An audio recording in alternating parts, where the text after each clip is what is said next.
لە هەولێر لە نووسینگەی هەولێرەوە باس لە هەڵمەتەکانی ئەو 15 ڕۆژەی هەڵمەتی بەرەنگاربوونەوەی چالاکیەکانی هەڵمەتی بەرەنگاربوونەوەی توندوتیژی دژبەژنان دەزانین 25 مانگ 25 نۆڤەمبەر ڕۆژی جیهانی توندوتیژی دژبە ژنانە. هەر بۆیە لە سەراسی جیهان چالاکی جۆرا ئەنجامێرێ. ساڵانش لە هەرێمی کوردستانە چالاکی جیاواز ئەنجامێرێ بە مەبەستی هۆشیاری زیاتر بڵاوکردنەوەی هۆشیاری زیاتر لە نێو کۆمەڵگەدا هۆشیاری خانمان بەرامبەر بە مافەکانی خۆیان بەرامبەر بەوەی کە بە دوای مافەکانی خۆیان بچن و هەوڵبەن مافەکانی خۆیان بەدەست بێنن. ئەم بە شێوەیەکی گشتی ئێمەش لە دەستگای میدیای کورسات بێگومان گرنگی بەم 15 ڕۆژەیەین لە هەرێمی کوردستانە بۆ ماوەی 15 ڕۆژ هەڵمەتێک بەردەوامە بۆی کە هۆشیاری زیاتر لە نێو کۆمەڵگەدا بڵاو بکرێتەوە.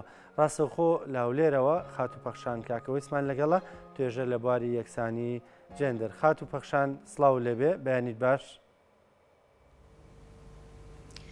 بەیانی باش، سڵاو لە ئێوەش. زۆر سپاس. ئەگەر پێمان بڵێ چالاکیەکانی ئەم 15 ڕۆژە بە شێوازێکی گشتی چییە بۆ ئەم ساڵ ژنانی چالاکی یا شێوەی ئێواتانوێ کار لەسەر چ بوارێک بکەن بۆی ببێتەوە کاری کەمبوونەوەی توندوتیژیەکان دژبەژنان؟ زۆر سپاس. خۆی ئەم هەڵمەتی 16 ڕۆژێ حەزەکەم پێشتر پێشەوەی بچمە ناو باسەکەەوە باسی ئەو بکەم کە لە چۆ هاتووە لە چۆ سەری هەڵداوە. هەڵمەتی 16 ڕۆژیە نەک 15 ڕۆژی لە کە وەکو جەنابەت باست کرد لە 15 نۆڤەمبەر ببوورە لە 25 نۆڤەمبەری هەموو ساڵێک هەتا دەی دیسەمبەری 25 11 هەتا دەی 12 بەردەوامە بێ دەگەڕێتەوە بۆ ساڵی 1991 کە سەرکردایەتی ناوەندی سەرکردایەتی جیهانی ژنان ئەو هەڵمەتەیان دەست پێ کرد. چەند چالاکوانێک لە ناو ئەو ناوەندە ئەو هەڵمەتەیان دەست پێ کرد لەو کاتیەوە لەو ساڵەوە لە ساڵی 1990ەوە ئەو هەڵمەتە بەردەوامە و بۆ پشتگیری لە هەڵمەتەکەی ئەو چالاکوانانە و کۆمەڵگای مەدەنی بەگشتی ئەمنداری گشتی نەتەوەی گرتوەکان لە 2008 هەڵمەتێکی بە هەمان شێوەی ڕاگەیاند بۆ دژایەتیکردنی یا بنەبڕکردنی توندوتیژی دژ بە ژنان و کچان. باشە هات لە کورد بەڵێ فەرموو. پرسیارەکەت ئەوە بوو ینی لە کوردستان بینە سەر باسی کوردستان. بەڵێ لە کوردستانە بێگومان بابەتی توندوتیژی جەندەری دژ بە کچان و ژنان بابەتێکە سەرتاسەریە جیهانیە تەنها لە کوردستان نییە. ئەگەر سەیری ئامارەکان بکەین سەیەکی ژنان تووشی توندوتیژی دەبنەوە کەمتر پێنجێکی ژنان لە ئەمە هەمووی لە سەرتاسەری جیهان لە تەمەنی 20 بۆ 24 ساڵی پێش ئەوەی بگەنە 18 ساڵ هاوسەرگیریان پێ ئەەکەن بە شویان ئەدەن کەمتر لە سەدا لە 40 ژنان سکاڵا ئەکەن کاتی تووشی توندوتیژی ئەبنەوە. ئەمانە هەمووی ئامارە جیهانیەکانە. ئەمە پێمان دەڵێ کە بابەتەکە بابەتێکی جیهانیە. لەبەر ئەوە لە کوردستانش پێم وایە پێمان نامۆنەوێت کە بابەتێکی ئاوا هەیە بەڵام کە ئەوەی دەکرێت تەنها لەم 16 ڕۆژیە ئەوە نیە تەنها ئێمە بەس تەنها 16 ڕۆژ کار بکەین بۆ ئەم بابەتە بەڵام 16 ڕۆژەکە بۆ ئەوەیە پەیامە گرنگەکانمان بگەێنین هەڵمەتی وشیارکردنەوە بکرێ بابەتەکە دووبارە بەبیری دەسەڵاتداران سەرکردایەتی حزبەکان حکوومەت بهێنرێتەوە. باشە ئێوە لەم ساڵدا وەکو چالاکان وەکو توێژەران ینی جەخت زیاتر لەسەر چی یەکەنەوە زۆر جار باز لەواکرێ ژنانی دەرەوەی سنتەری پارێزگاکان پەراوێزخراون کەمتر ئەم جۆرە چالاکیانە ئەوانەگرێتەوە لە کاتێکدا زۆر جار توندوتیژیەکان لەوێەوە سەرچاواگرن لەو شوێنە دوورەدەستانەوە سەرچاواگرن.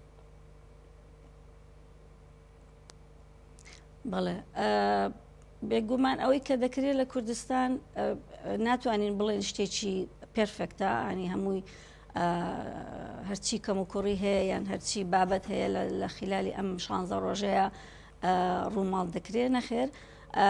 ئەوەی کە دەکرێت کۆنفرانسا کۆڕ و کۆبوونەوەیە، چالاکی هەمە جۆرە، هەڵمەتی وشیارکردنەوەیە، کۆنفرانسا بۆ نمونە من ئەندامی هاوپەیمانی ژنانی کوردستانم ڕیار بوو ئەمڕۆ بەیانی گردبوونەوەیەک بکەین لە پارکی شار بۆ ئەوەی پەیامەکانمان بگەێنین، ئەو پەیامەی کە لە ڕێگای دروشمە جیهانەکانەوە وەرمان گرتووە یەک بگرن، ئەو پەیامی ئەم ساڵە یەک بگرن، چالاک بن لە پێناو بەرەنگاربوونەوەی تونند و تیژی دژ بە ژنان. بەڵام داخەوە بەهۆی کەش و هەوا بارانەوە نەمانتوانی دواخرا بۆ کاتێکی تر. ئیتر ئەمەم جۆرە چالاکیانەیە تەنها لە سنتەری شارەکانش نییە، بۆ کە باسی ئەو گردبوونەوەیم کرد لە کەلار، لە هەڵەبجە، لە شار و شارۆچکەکانی کوردستانەوە بانکێشت کراون بۆ ئەوی بەشدار بن لەو گردبوونەوەیە. باشە، خات پەخشان دروشمی ئەم ساڵ یەک بگرن. ژنانی کوردستان یەکگرتوون بە تایبەت ڕێکخراوەکان کە نمایندەی ژنانی کوردستانەکەن، یەکگرتوون لە نێویەکە بۆ بەدەستێنانی مافەکانی ژنان، بۆ بەرەنگاربوونەوەی تونند و تیژی دژ بە ژنان لە هەرێمی کوردستانە کە ڕووداوێک ڕۆیە هەموو ڕێکخراوەکان پێکەوە یەکگرتوون لە نێویەکە بە جیاوازی ئایدۆلۆجیەوە. پرسیارەکە زۆر لە جێبخۆیەتی. من ناتوانم لێرەیە بڵێم یەکگرتوون یا یەکگرتوون، بەڵام ئەوەی من تێبینیم کردووە و شتێکی ئاساییشە کە ژنانش وەکو سەرجەم توێژەکانی دیکەی کۆمەڵ بەداخەوە لە کوردستان ئەمە وەکو دیاردەیە کە دابش بوونە بەسەر حزبەکانە، دابش بوونە بەسەر ئەو تەوژمەی کە تەوژمی سیاسی با بڵێن لە کوردستان دابش بوونە بەسەریە و ناشتوانین بڵێن یەک ئاماژ نین، کۆگ نین.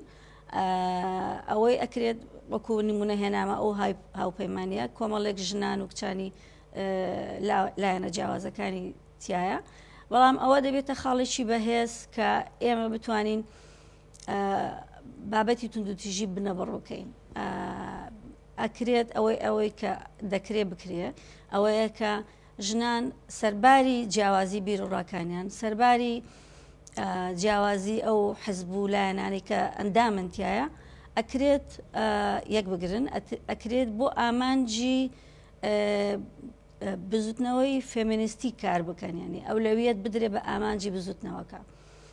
لەم حاڵەتەیە کە ئەولەوێت درا بە ئامانجی بزوتنەوەی فێمینیستی دەکرێت ژنان لە ناو حزبەکانە بە تایبەتی پێگەی خۆیان بەکاربێنن بۆ ئەوەی ئەم ئامانجە بهێنەدی و حزبەکانش ئەو هەلەیان بۆ بڕەخسێنن بە تایبەتی ینی ئەمە خاڵێکی بەهێزە بێت کە حزبەکان ئەو هەلەیان بۆ بڕەخسێنن ژنان لە ناو چوارچەوەی حزبەکانە چالاک بن و کار بکەن بۆ بابەتی بزوتنەوەی فێمینیزمی و نەهێشتنی تونند و تیژی.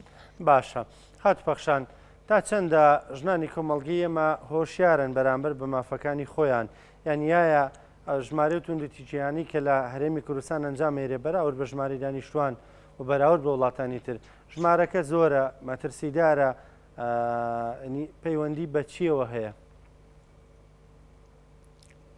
پێم خۆشە باسی ژمارەکانت کرد چونکە ئەوە دایم ینی دێتە بەرباز ئەو پرسیارە ئەکرێ ژمارەکان چەندن ئەوانەی ئەکوژرێنی ئەوانەی تونند و تیژیان بەرامبەر ئەکرێ. ژمارە جیهانەکانش تەنانەت وردنین دڵنیابە لەبەرەوەی ئامار کارێکی زەحمەتە لە وڵاتێکی وەکو عێراق و کوردستانش بە تایبەت کە سیستمی ئامار زۆر لاوازە. کە دەڵێم لاوازە مەبەستم ئەوەیە کە سکاڵاکردن تۆزێک زەحمەتە بەهۆی دابوونەریتی و کۆمەڵگاوە هەموو ژنێگە هەموو کچێک کە تونند و تیژی بەرامبەر دەکرێت سکاڵا ناکات. ئەمەش وەکوتم لەبەر ئەو پەڵی شەرمی کە بە بابەتەکەەوە لەکێنراوە. بەڵام ئەوەی من تێبینیم کردووە ولا علامەکان لە ڕێگەیاندەکان زیاتر قسەی لەسەرەکرێ ئەوەش جێ دڵخۆشیە لەبەرەوەی پێشتر قسەی لەسەر ناکرا، ئێستا قسەی لەسەرەکرێ زیاتر. پێم وایە ئەگە هەڵە نەبم لە سەرەتای ئەم ساڵەوە ئەمە وەکو ئامارێکی سەرەتایی 36 ژن کوژراون، بەڵام توندوتیژی بەس تەنها کوشتن نییە، توندوتیژی جەندەری بریتە لە هەموو کردارێک، تەنانەت بە چاوش بە تێڕوانینش بە زمان بە کردەوە بەرامبەر کەسێک بکرێت. توندوتیژی بەرامبەر ژنان و کچان زۆرینەیە، بەڵام بەرامبەر پیاویش دەکرێت.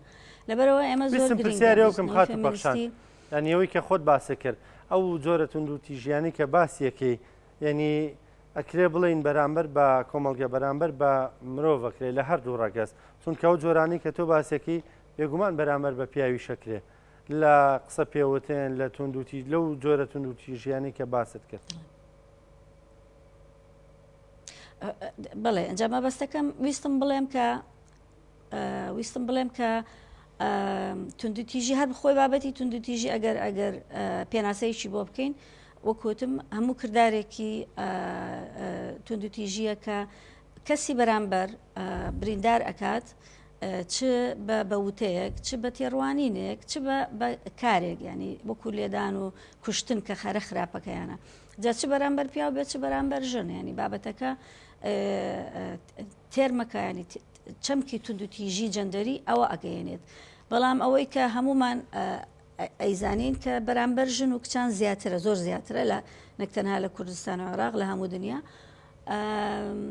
لەبەرەوەی سەرلەبەری سیستمەکەمان سیستمی کۆمەڵگاکانمان سیستمی باوک سالاریە نێر سالاریە، ئەو سیستمەش زیاتر هانەدا بۆ ئەوەی کە توندوتیژی بەرامبەر بە ژنان و کچان بکرێت، ئەگەر نا بەرامبەر پیاویش دەکرێت بەرامبەر مناڵ دەکرێت، چەمکێکە کە گشتیە و کەس لێ ڕزگار نابێ بەداخەوە، بەڵام ئەوەی کە گرینگە بیزانین ئەوەیە ئێمە چۆن بتوانین وەکو کۆمەڵگا وشیار بین بەرامبەر ئەم بابەتە بەرامبەر چەمکی توندوتیژی جەندەری، چونکە ئەوەی کە توندوتیژیەکە تەنها وەکوتم تەنها پیاو نییە، ژنش توندوتیژی ئەکا بەهۆی پەروەردەی خێزانەکانەوە پەروەردەی کۆمەڵگاوە، ژنێک کە لە کچەکەی ئەدا کە کچەکەی زوو بەش و ئەدا کە خەتەنەی ئەکا کە ئیترام هەموو جۆرە فۆرمانەی توندوتیژی ئەمە لەبەرەوەی لە کۆمەڵگاکە وا پەروەردەکراوە وا ڕاهێنراوە، ئیتر ئاوایە بابەتەکە بابەتی کۆمەڵگایە تەنها ژنی تەنها پیاو نییە. ئەگەر بمانەوێ ڕێژەی توندوتیژی و ڕێژەی ئامارەکان و ڕێژەی ئەوەی بەدەر لە ئامارەکان ئەوەی کە هەیە توندوتیژی لە نێو کۆمەڵگەیە کەمی بکەینەوە، توندوتیژی ناکرێ بڵێن نەیهێڵین چونکە بەشێکە لە ینی مرۆڤ هەمیشە ینی لەگەڵەوەی بەشی خێری تیا بەشی شەڕیشی تیا هەمیشە توندوتیژی هەر ئەبێ، بەڵام بۆی ڕێژەکان زۆر کەم بکەینەوە ئێمە توانین چی بکەین، ینی لە کۆمەڵگەیە ئەتوانین چی بکەین؟ وایە خۆی خۆشبەختانە ئەگەر چی دۆخەکە زۆر ناهەموارە، بەڵام خۆشبەختانە ئەم بابەتە بابەتی بەرەنگاربوونەوەی توندوتیژی بابەتێک نییە، شتێک نییە کە بڵێ نەتوانین بەرەنگاری بینەوە، نەتوانین وەکو خۆدوتت بنە بڕ بکرێنە، بەڵام بەلای کەم بکرێتەوە. ئەمە هەمووی تەنها لە ڕێگەی هەماهەنگی نێوان سەرجەم توێژەکانە، هەماهەنگی نێوان لایەنە جیاوازەکانی ئەم کۆمەڵگایە بە حکوومەت و بە حیزبەکانەوە. باسی شتێکت باس کرد ویستم وەڵامت دەم و باسی وشیاری بە مافەکان. یاساکانی کە پەیوەستە بە بابەتی توندوتیژی جەندەری ئێمە یاسامان لە کوردستان هەیە، بەڵام یاساکان کەم و کوڕی تێدایە پێویستی بە هەموارکردنەوەیە، ئەوەی کە دەکرێت ینی بڵێن بۆ هەموارکردنەوەی ئەو یاسایانە ئەوەیە کە وشیاری بەرامبەر بە یاساکان هەبێ. منیژن بزانم ئەگە توندوتیژم بەرامبەر کرا مافەکانم چییە و چۆن بەرەنگاری بمەوە چۆن داوای مافەکانی خۆم بکەم. ئەمە بەداخەوە زۆر لاوازە کە ئێمە نەک تەنها ژن پیاویش و سەرجەم کۆمەڵگا وشیار نییە بەرامبەر یاساکان، ئەگە یاساکان تا ڕادێک خراپش بێ بەڵام یان باشش بێ بەڵام ئێمە وشیار نین بەرامبەر یاساکان. ئەمە لەلایەکی تر ئێمە پێویستە بابەتی وشیاری جەندەری بەگشتی بابەتێکی گرنگ بێ لە ئینگلیزیا تێرمەکەی پێدەوترێت جەندەر مەینستریمینگ کەواتە بابەتی جەندەر خستنە ناو بابەتی جەندەر بۆ هەموو کایەکانی کۆمەڵ بۆ نمونە ئێمە کە لە حزبە سیاسیەکان کۆمەڵی حزبی دەسەڵات دارمان هەیە کە زیاتر دەسەڵاتیان هەیە لە هەرێمەکە لە ناو حزبەکان بابەتی جەندەر ببێ بابەتێکی سەرەکی وشیاری لەسەر بکرێت و هەروەها لە ناو حکوومەت ئەو ئامرازانەی کە بەدواداچوون ئەکا بۆ جێبەجێکردنی یاساکان ئەو کەسانەی یاسا جێبەجێ ئەەکەن وشیار بن لە بەرامبەر بابەتەکە ئەمە هەمووی ئەکرێت وەشتی مستەحیل نییە لەبەرەوە تەنانەت ئافرەتانی ناو حزبەکانش دەتوانن هاوکار بن وەکو باسم کرد بۆ ئەوەی کە ئەم تەوژمەکەم بکەنەوە و هەوڵدەن بنەبڕی بکەن. خاتو پەخشان کاکەوەی سپاس توێژە لە بواری یەکسانی جەندەر سپاس کە لەگەڵمان بووی سپاس بۆ ڕوونکردنەوەکانت.